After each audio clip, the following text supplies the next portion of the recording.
장내 미생물이란 보통 이제 대장, 소장 쪽에 사는 미생물 군집들인데요. 종류가 꽤 많습니다. 이 종류가 한 몇 가지 정도가 될까요? 500종, 1000종. 맞습니다. 이 1000종 정도 되는데 그렇다면 이 우리 몸 안에 사는 이 미생물의 그러면 마리수, 1000종의 마리수는 대충 몇 마리 정도 될까요? 4인 가족 기준으로 저는 왠지 조 단위는 될 것 같아요. 저도 그럼 10조 단위. 역시 통이 크시군요. 예전에는 100조 마리 정도가 산다고 했는데요. 이제 분석해본 결과 최근에는 38조 정도의 미생물이 산다고 알려졌습니다. 그래서 이게 무게로 따지면은 한 0.2kg? 엄청난 양이죠. 체중의 한 0.3% 정도가 장내 미생물의 총 양입니다. 총 마리수가 엄청난 분포를 가지고 있고, 건강한 성인 기준으로 유익균이 한 30% 정도 되고요. 유해균이 5에서 10% 정도. 나머지 중간균이라고 있습니다. 중간균이 60에서 65% 정도가 중간균이 분포하고 있습니다. 유익균이랑 유해균은 약간 뭔지 알겠는데 중간균은 애매한 애들인가요?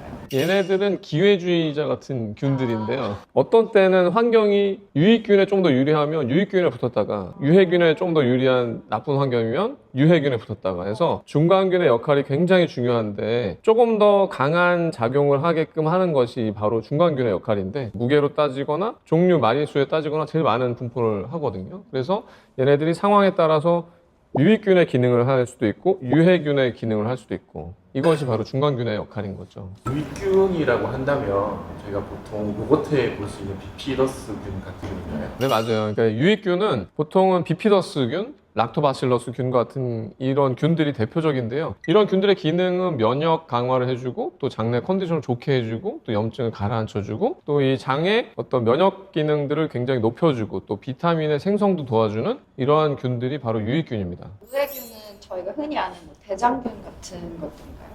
네, 대장균이 대표적인 유해균 중에 하나인데, 대장균이라고 하면 대장에 사는 균을 대부분 다 얘기를 하지만, 우리가 얘기하는 문제가 되는 대장균, 뭐 O157균이나 뭐 식중독균, 이런 것들이 대장균에 속하거든요.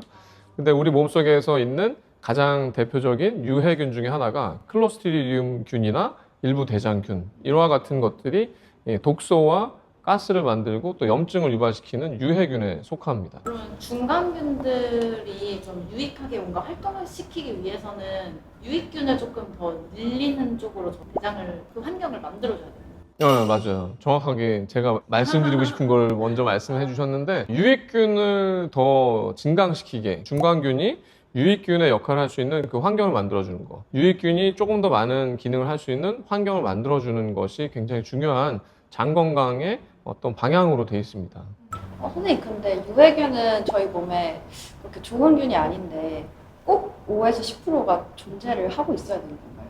유해균을 그렇다면 다 없애버려야 되느냐? 몸에 안 좋다고 해서 다 없애버리면 큰일 납니다. 왜냐하면 우리 몸의 장은 어느 정도의 유해균이 그 환경을 만들어주고 있어야 다른 또 나쁜 유해균이 생기지가 않거든요. 그래서 유해균이라고 해서 그 5에서 10%의 유해균을 다 없애버리면 또 다른 균이 들어와서 내 장에 서식하기 때문에 그 유해균의 비율은 꼭 있어야 되는 거죠. 제가 먹었던 유산균 이렇게 성분 같이 보면서 궁금한 게 있었는데, 여기에 프로바이오틱스라고 써져 있고 또 밑에 프리바이오틱스라고도 두 가지가 써져 있는 것 같더라고요. 네.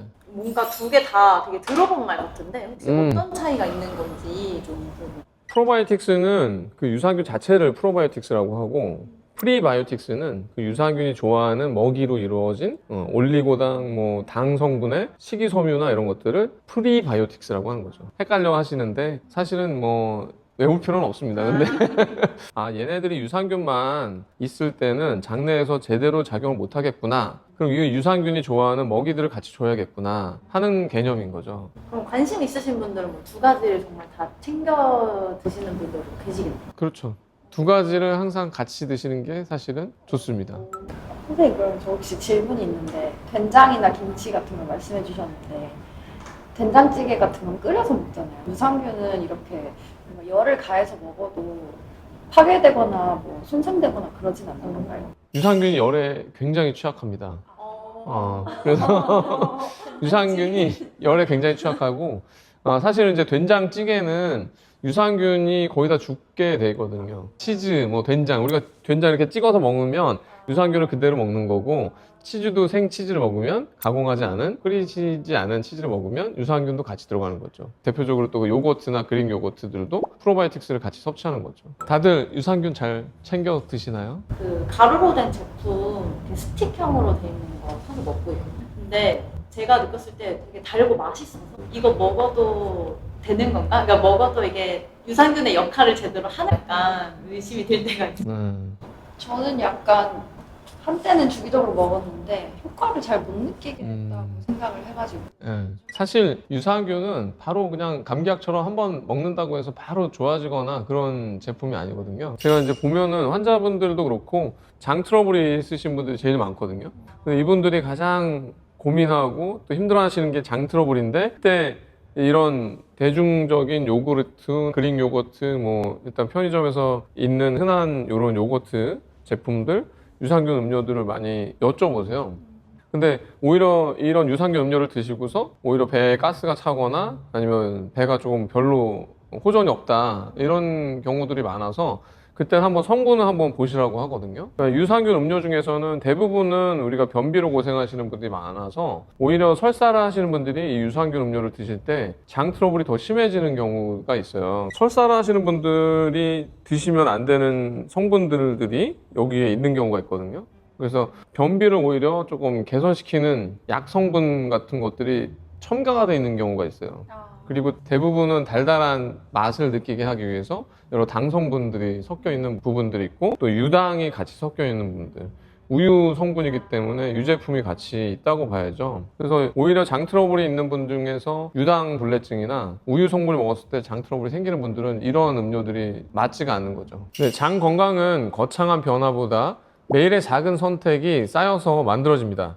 장은 뇌, 피부, 그리고 면역까지 이어진 통로이기 때문에 매일 한 가지씩만 좋아지는 선택을 해보시길 바라겠습니다. 몸이 먼저 반응할 진실, 웰빙 어택!